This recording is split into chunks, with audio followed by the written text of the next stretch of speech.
In Arabic, the name of Muhammad, Muhammad's got many names, but one of the most important names is Mustafa. Mustafa in Arabic means he who was selected.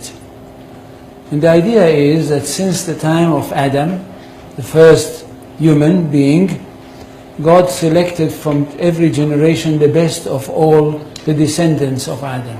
So there was some kind of natural selection, one generation after the other. Until at the end, he selected the best of the best of the best of the best. And this is the Prophet Muhammad. And he chose him to give him his word, the exact word of God, and of course selected him to be the prophet that will bring to humanity the finest of all revelations. This is Islam. That we are talking about a culture which is highly rich, highly interesting, and highly rewarding. And that's what the most important thing. It's highly rewarding because it basically for the ordinary person, it's a very, very simple religion. I'm not talking about philosophers, I'm not talking about academicians, I'm not talking about the great theologians, I'm talking about the simple person for whom Islam is the most rewarding of all religions. At the end of the story, if he is a good Muslim, and he dies, he is going to go straight into paradise, and paradise is described in the most colorful way possible in the Quran. And for this reason, I think we should speak about Islam with great respect. And not just, as I can hear some people say, well, it's Islam, it's nothing. No, it's not. And it's not a simple thing that a person like me and others like me in the academy, in fact, dedicated their life for the studying of this culture. Now, Islam is not a religion in the ordinary, simple way of thinking. Islam is a culture which comprises everything.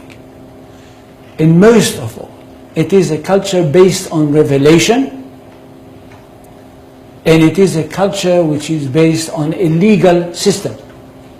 It is basically a legal system. It is a legal system which comprises everything. It comprises the life of the individual, it comprises the life of the society, it comprises the state. That's one thing. Secondly, it is a world religion. It's not like Judaism, which is not a world religion. It is connected with the chosen people and it's only for them. And it's not connected with the territory of the world, it's connected with one small country. Islam is a world religion connected with the world, and it wants to establish world order. For Islam, the whole world is one state. And all the people of the world are those people who live in this one state. Now when Muhammad came with this idea, the words came from God to him. And it says, I don't know how many, do any people know Arabic here? They don't. So I will not quote in Arabic. In Surah 61, verses 11-13, we hear that God sent Muhammad with the true religion, with the right message, with the right path, in order that it should overcome all the other religions.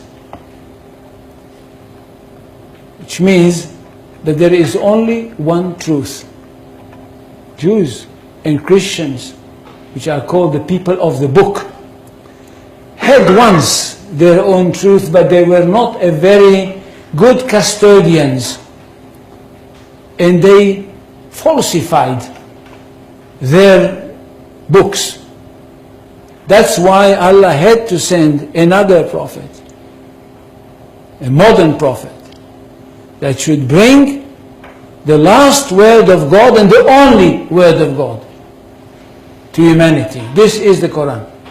Nothing can be superior to it.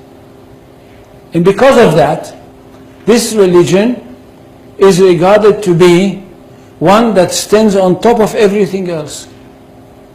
In Arabic, they say, Al-Islam ya'lu wa la yu'la alayhi. Islam is superior, nothing can be superior to it. Which means we are talking about not only the final word of God, not only about the finest word of God, but the truest of all revelations. Now what does the community have to do? The community of the believers.